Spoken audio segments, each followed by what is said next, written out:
কি আমি জানিলাম না গো আল্লাহ, কতদিন বাকি আমার মরণের,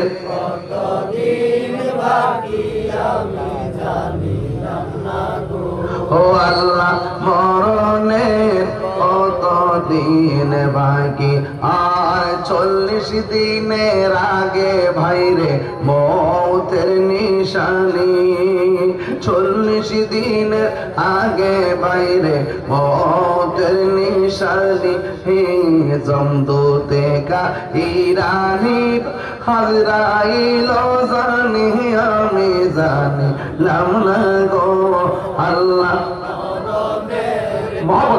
দিন বাকি আমার মরণের,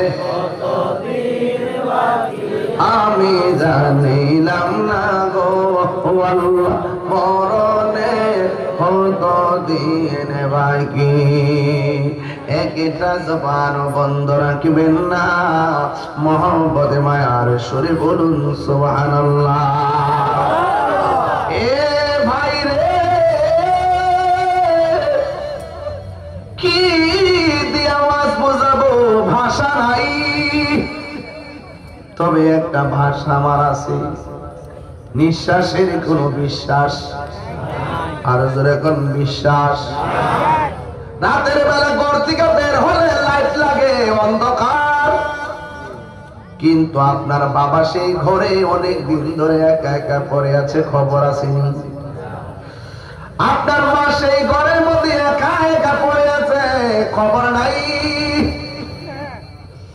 আপনার দাদা একা একা কবরে পড়ে আছে, কোনো খবর নাই, অন্ধকার, রাতের বেলা কেউ গুরুস্থানে যাই না, ডর লাগে, ও আল্লাহ রাত হইলে ডরাই, রাত পোহাইলে ডর বৈশ কলি বুইলা যায়, দিনে রাইতে তোমার বান্দার কলবে যেন পায়, দিনে রাইতে তোমার বান্দা কলবে যেন পায়, আল্লাহ রাত হইলে ডরাই, রাত পোহাইলে ডর বৈশ কলি বুইলা যায়। আসল কথা বলতাম নি, আল্লাহ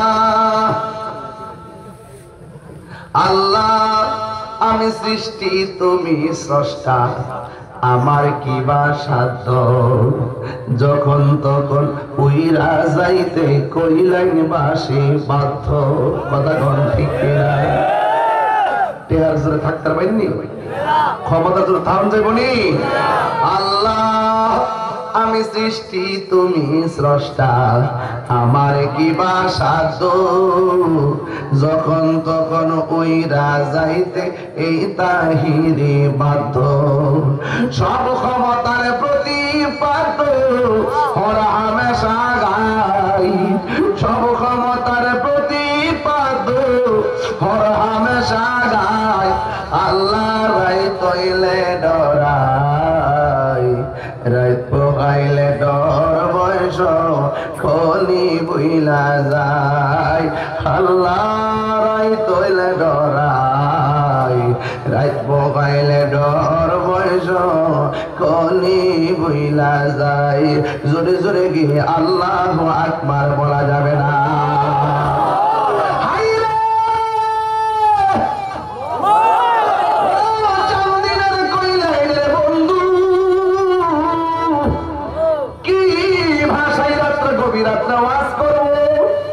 আমি না বাড়ি থেকে আসছি, ইনশাআল্লাহ বাড়িতে যাব, কিন্তু বাড়ি ছেড়ে যারা আসল বাড়ি কবরে গেছে তারা কি আর ফিরাইছে? কেউ আসে নাই, তারা কবর থেকে আজকে তাকায় রয়েছে কহিলানের মাহফিলে। আপনি তার জন্য দোয়া করেন, সন্তান মার জন্য দোয়া করে, স্বামী স্ত্রীর জন্য দোয়া করে, ভাই বোনের জন্য দোয়া করে, বন্ধুর জন্য দোয়া করে।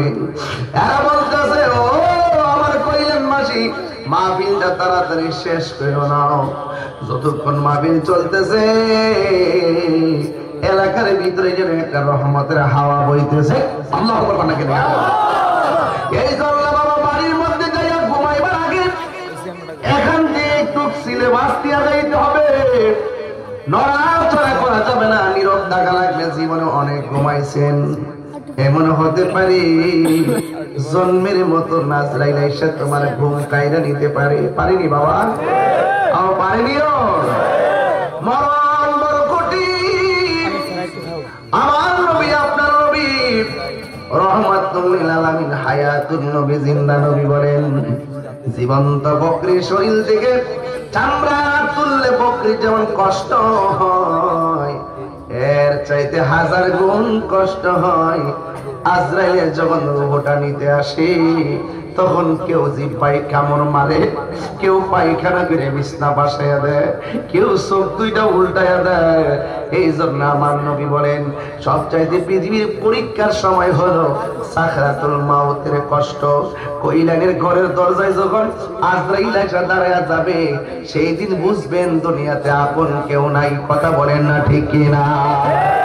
কেউ আপনার আপন হবে না। এই জন্য 1000 টাকা দিলেও লোভিং করলে একদিন হায়াত রেনু করা যাবে না। জীবনে জীবনে পাসপোর্ট বহুত রেনু করেছেন, কিন্তু আপনার সে হায়াত রেনু করার কোনো ফ্যাক্টরি নাই। এই জন্য একটা রাইতের বড় দাম আছে।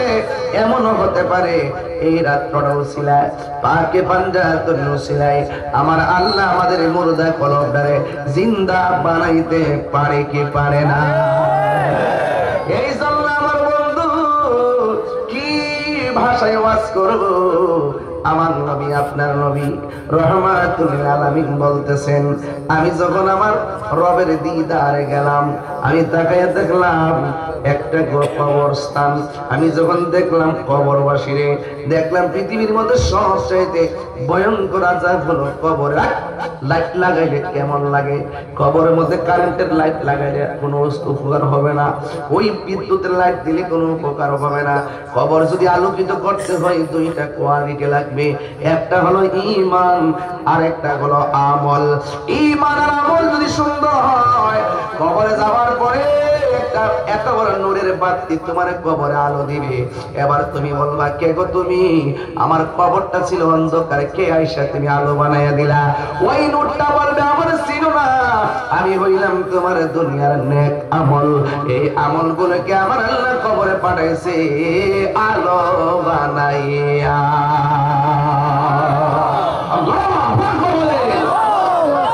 এই জন্য আমলের দরকার আছে না নাই? নামাজের দরকার আছে না নাই?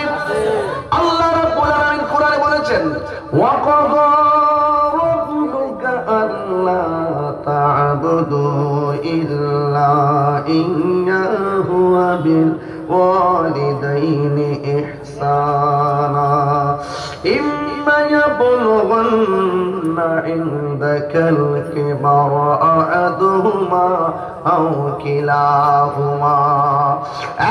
বন্ধু, আল্লাহ বলতেছে, ও পৃথিবীর মানুষ, আমি আল্লাহ ছাড়া কাহারও ইবাদত করা যাবে না। আপনারা একটু কইলেনের মানুষ, নবী বান্ধব মানুষ, আপনারা জবানটা কইলা কোন সেজদা পাওয়ার মালিক কে? আমরা জিকির করি কার? আমার জীবনে আমি কয়েকদিন জিকির করছি দাঁড়াইয়া, এই জিকির গুলা নিয়ে এখন আমাকে তারা প্রশ্নবিদ্ধ করে, কিন্তু আমি কিন্তু থেমে নাই।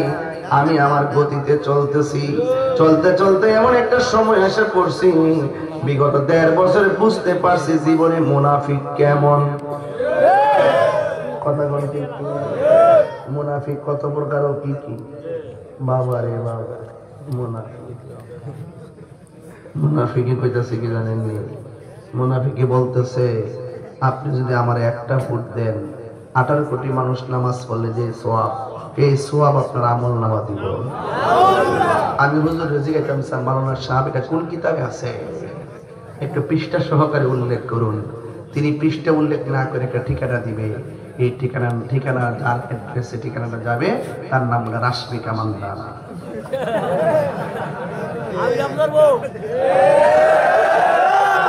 কথা কোন ঠিক না বেঠি? মুনাফিক হয়ে বাঁচতে চাই না, মুমিন হয়ে থাকতে চাই। কথা বলেন ঠিক না বেঠি?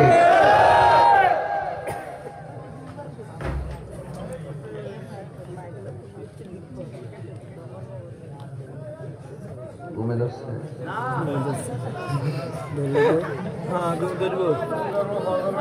আজকে জিকির হইব না ইনশাআল্লাহ। পাশে উজানি আছে না, এবার হেরার মতো শুরু করে দেব। বাসা আছে নি রে? বাসা আছে, অসুবিধা কি? এরা প্রেমের সাথে যদি উঠতে থাকে অসুবিধা কি?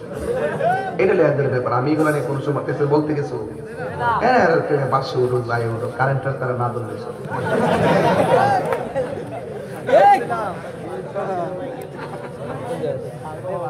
একদিন মাটির ভিতরে হবে ঘরে মন আমার কেন বান্ধ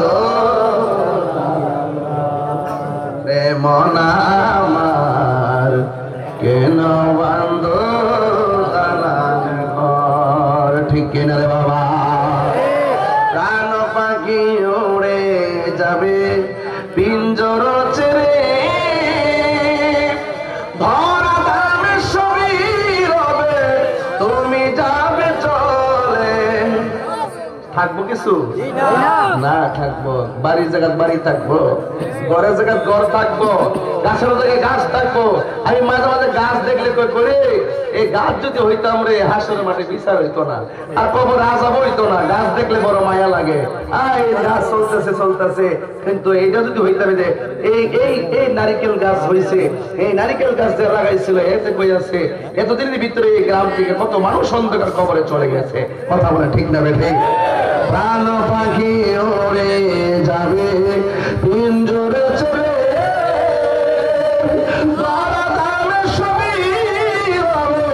তুমি যাবে চলে। ঠিক না? বন্ধু বান্ধব যত, মাতা পিতা তারা শত, হয়ে যাবে সবই তোমার পরে। মন আমার কেন বান্ধ দালানে ঘর রে মন আমার কেন। একটু মহব্বতে বলেন, একদিন মাটির ভেতরে হবে ঘরে মন আমার কেন বান্ধ দালানে ঘর। একটা জবান বন্ধ রাখবেন না, মহব্বতে মায়ার সুরে বলুন সুবহানাল্লাহ। আমি বলেছিলাম আসল ঘরের নাম কি? এই কবরে যাওয়ার পরে আলো দেওয়ার পরে আলো বলবে আমার দুনিয়ার কোন সূর্যের আলো না, আমি কইলাম তোমার দুনিয়ার নেক আমল। আর একটা আলো দিবে কেন? আপনার সন্তানদের কোরআন শিক্ষা দিবেন। এই কোরআনটা কি হবে? ওই কবরে যাওয়ার পরে এক পাশে কোরআন এমন ভাবে তোমার আলো দিবে, আলো ডাক দিয়া বলবে আমার চিনো না, আমি হইলাম তোমার দুনিয়ার কোরআন তেলাওয়াত। কথা বলেন ঠিক কিনা? আল্লাহ রাব্বুল আলামিন বলেন আমি আল্লাহ ছাড়া কারো ইবাদত করা যাবে না। এবার তুমি একজনের জবানটা খুলে বলেন তিনি কে? সেজদা পাওয়ার মালিক কে? আমরা কি আল্লাহ ছাড়া কাউকে সেজদা করি? আমরা কি বিশ্বাসকে সেজদা করি? আমরা কি আম্মারে সেজদা করি? আমরা কি ভাইকে সেজদা করি? আমরা কি গাছকে সেজদা করি? আমাদের সুন্নিদের আকীদা হলো আমরা সেজদা করি একজনকে। জবানটা খুলে বলুন তিনি কে? মাজারে যাওয়ার পরে আমরা কি সেজদা করি? মাজারে গিয়ে কি আমরা সেজদা করি না জিয়ারত করি? জিয়ারত করা কি সুন্নত না হারাম? সুন্নতকে যারা পূজার সঙ্গে তুলনা করে এরা বেঈমান। কথা বল ঠিক কিনা? আমরা কি মাজারে যায় সেজদা করি? তাইলে আমাদেরকে তোমরা মাজার পূজারি বলো কেন?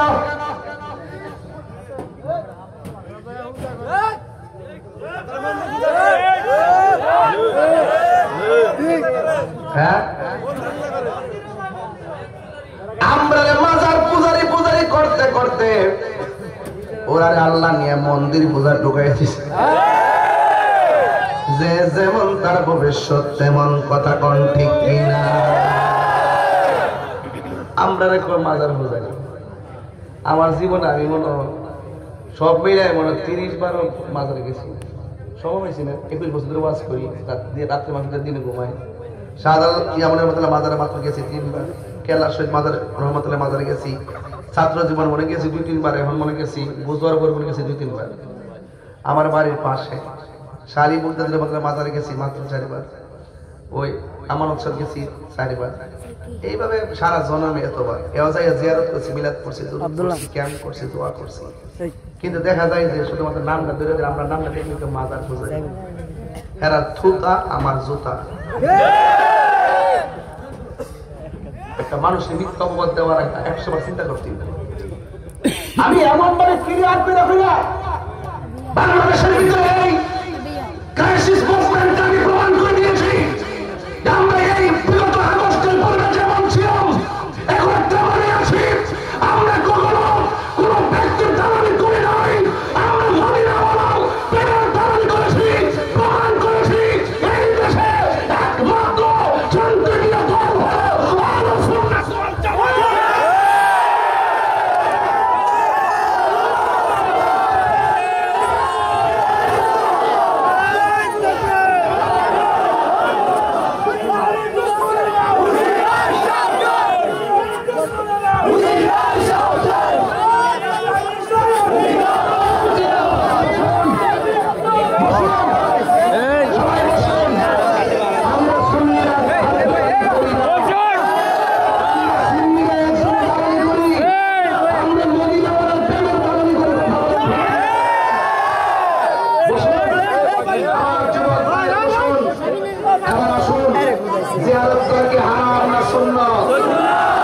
এটা কি মোল্লার কথা না, নবীর কথা? নবী বলে থেকে জিয়ারতটা সুন্নাত, তুমি জিয়ারতকে পূজা বললা কেন?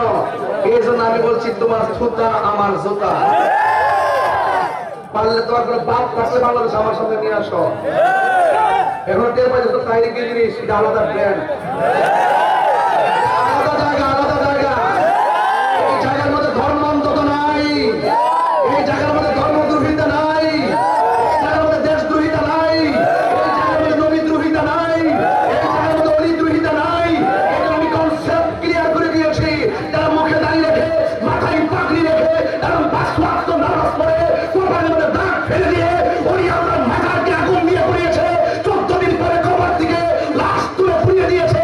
অন্তত পক্ষে কথা ক্লিয়ার, এর মুখে দাঁড়িয়ে থাকতে পারে, মাথায় টুপি থাকতে পারে, এর আদৌ ইমানদার তো দূরের কথা, মুসলমান হতে পারে নাই।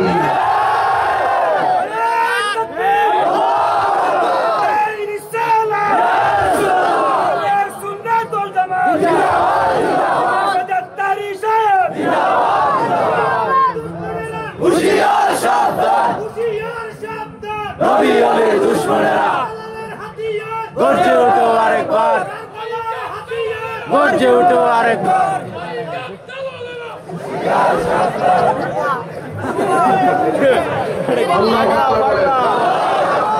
আমি কিন্তু আজকে আসছি নরম শুরু করতাম।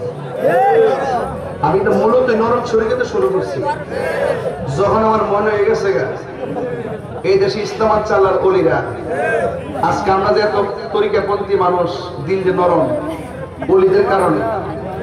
যারা অলির কাছে গেছে তাদের দিন নরম। অলি আল্লাহ এই দেশে আসছে দিকে এই দেশের জমিটা কি উর্বর, ঠিক কিনা? এই দেশের জমিটা কি উর্বর? এজন্য অলি আল্লাহকে যারা ভালোবাসে এই জমিন তাদের, যারা অলি আল্লাহর বিরুদ্ধে যায় এরা হলে এই জমিনের দখলদার। এই দখলদার সাথে, দখলদারদের সাথে আমাদের সুন্নিদের কোনো সম্পর্ক। এবার সুন্নিরা কি 2 না 1? শুধু পারি না আপনাদের কারণে। আমরা সুন্নিরা যদি আজকে ওয়াদা করি, জীবন অনেক ঘুরতেছি, জীবন অনেক পিছিয়ে ঘুরছি, আমরা বিনিময়ে কি পাইছি?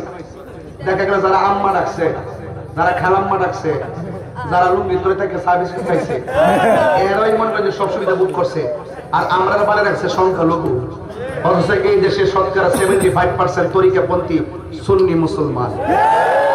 তো এরা যদি বট বাহিনী হয়ে অনলাইনের কাপায় যদি বুঝাইতে পারে যে আমরা বিশাল সংখ্যা, আর আমরা পাড়ায় পাড়ায় সুন্নিদের মানুষ আছে, আমরা কি বুঝাইতে পারি না?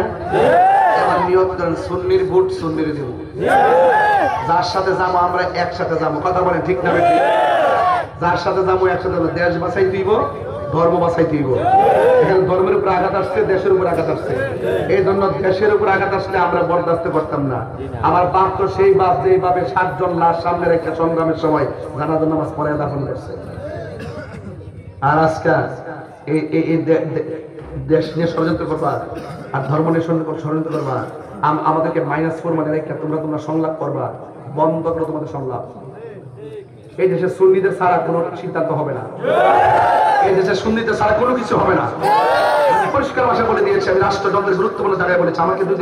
আমাকে দুদিন পরে পরে ফোন দেয় গুরুত্বপূর্ণ জায়গা থেকে, আপনি কি চান? আমি যদি চাইতাম তাহলে এখন কয়েক হাজার কোটি টাকার মালিক এই মুহূর্তে দিত। আমি বলেছিলাম কিচ্ছু চাই না, আমি মদিনাওয়ালার গোলামি করতে চাই। আমি পরিষ্কার ভাষা বলে দিয়েছি। আমার মামলা এতগুলা হয়েছে, এতগুলা।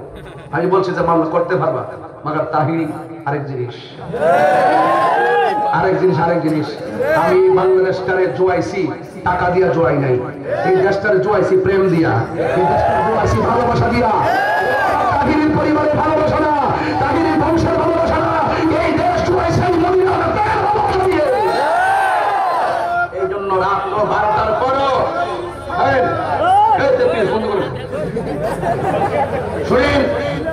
শুনেন, আপনারা আমার প্রতি রাগ করবেন না।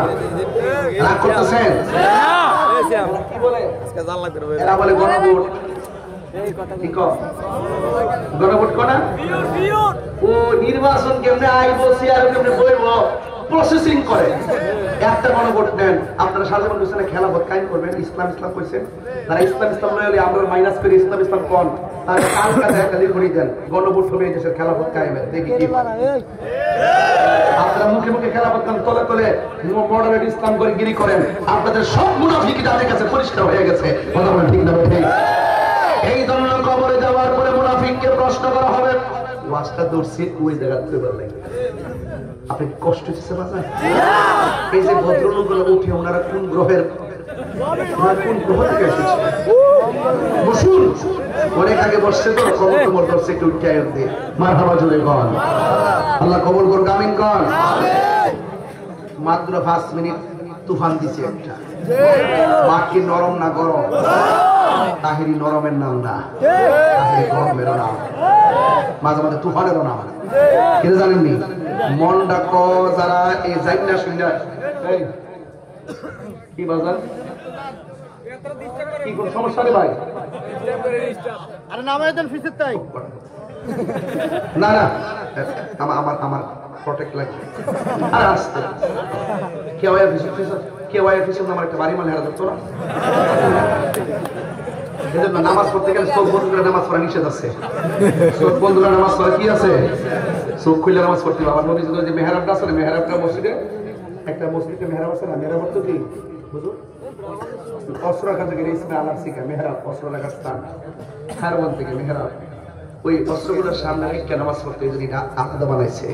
এর নামাজে দাঁড়ানোর সময় মেহরাব থেকে আর মসজিদের পায়ে এই কাপড়ের যে গোড়ালিটা, এটা মসজিদের একটা অংশ রাখতে হয়। এটা মাসালা, এই মাসে মাসালা এটা বুঝতে না, হারিয়ে বুঝে বক্তাগিরি করি না।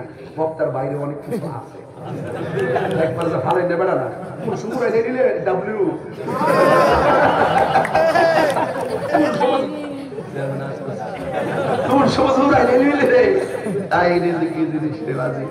কালকে মাহিন আছে হারি খোলা লাইন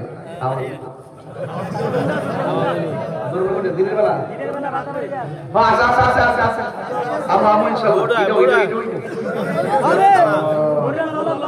কালকে 3টা মাহফিল, আরেকটা রাই মাহফিল মোট 3টে। ঠিক আছে 3টা মাহফিল, একটা নবাবপুর আছে। নবাবপুর আর কি বাতাবাড়িয়া, বাতাবাড়িয়া জরুন একটা। আচ্ছা আপনার তরফ কইতে পারছ না, আমি জানি না কিছু। বাজার রাতের 12টার পরে ওয়াজ করলে কিছু ডাইন ভাবে যাওয়ার লাগে, তাহলে শরীর ঠিক থাকে না। এটা আমার ইডিওলজি সিস্টেম, বুঝতে পারছেন? নরম আওয়াজ না গরম আওয়াজ? নরম না গরম? ইসলাম শুধু খানকায় বইয়া তসবিকে পান না, ইসলাম মাঝে মাঝে তলোয়ার নিয়ে ময়দানে মুনাফিকদের বিরুদ্ধে যুদ্ধ করার নাম। কথা বলে ঠিক না? যুদ্ধে কারা কারা যাবেন হাত তুলে দেখে দিন।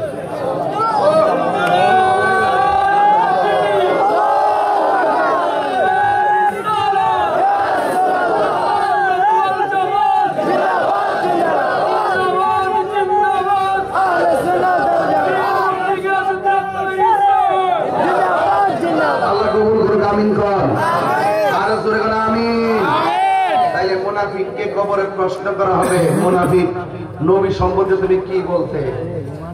মুনাফিকের উত্তরটা শুনবেন একটা কই বলেন। মুনাফিকরা দুনিয়ার জীবনে বাটপারি করে, কবরে যায় বাটপারি করে। হ্যাঁ কইব না আদরি, আমি কিছু জানি না, তবে আমি মানুষের কাছ থেকে যা শুনতাম তাই কইতাম। দেখেন ওখানে তখন তারে কইব তোমার কি নাকি, যারা বুঝে তাদের কাছে গেলা নাকি লেগে ওই মুহূর্তে মুনাফিকরে বাইরে বার লাগিয়া অন্ধ আর বোবা একটা কানা, একটা বদির আর কানা একবারে অন্ধ ফেরেশতা নামাই দিল, যে কানে শুনে না চোখেও দেখে না, এমন ভাবে লোহার হাতুড়ি দিয়ে মুনাফিকরে বাইরে দিব। হ্যাঁ কান লোকগুলো শুনতো না। আর ইমানদার যদি হয়, ইমানদারের জিগাইব নবী সম্পর্কে তুমি কি কইতা? নবী সম্পর্কে এটি বলতাম, আমি সাক্ষ্য দিচ্ছি নবী হলো আল্লাহর বন্ধু আর তিনি আল্লাহর রাসূল। জোরে কোন সুবহানাল্লাহ। ইমানদাররা কি কবরে গেলে ডরাইব?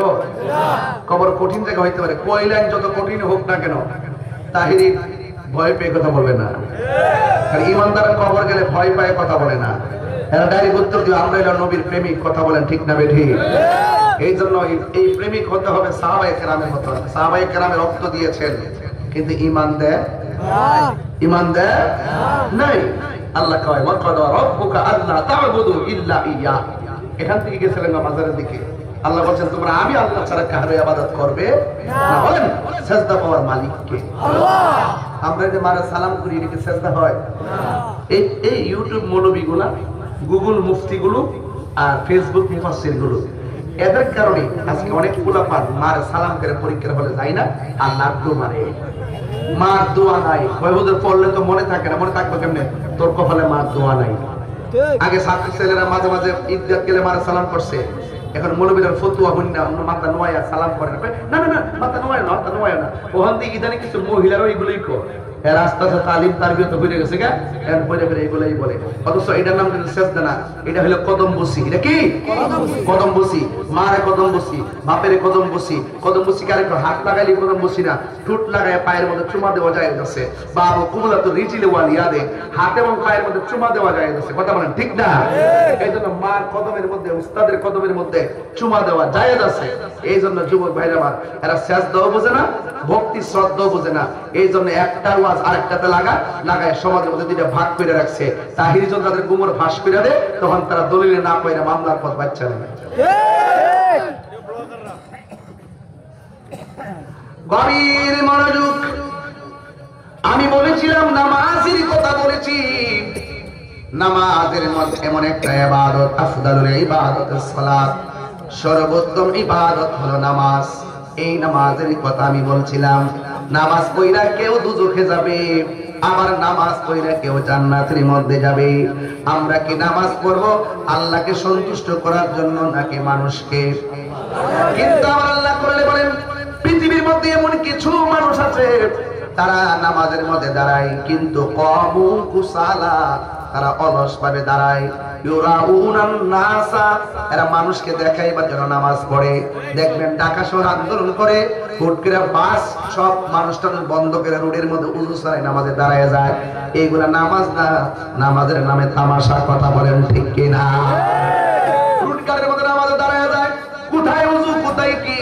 কিন্তু আশেক যারা হবে নামাজে দাঁড়াইবার আগে শরীরটাকে পবিত্র রাখে, এরপরে ওযু করার সময় বিসমিল্লাহ বলে ওযু শুরু করে।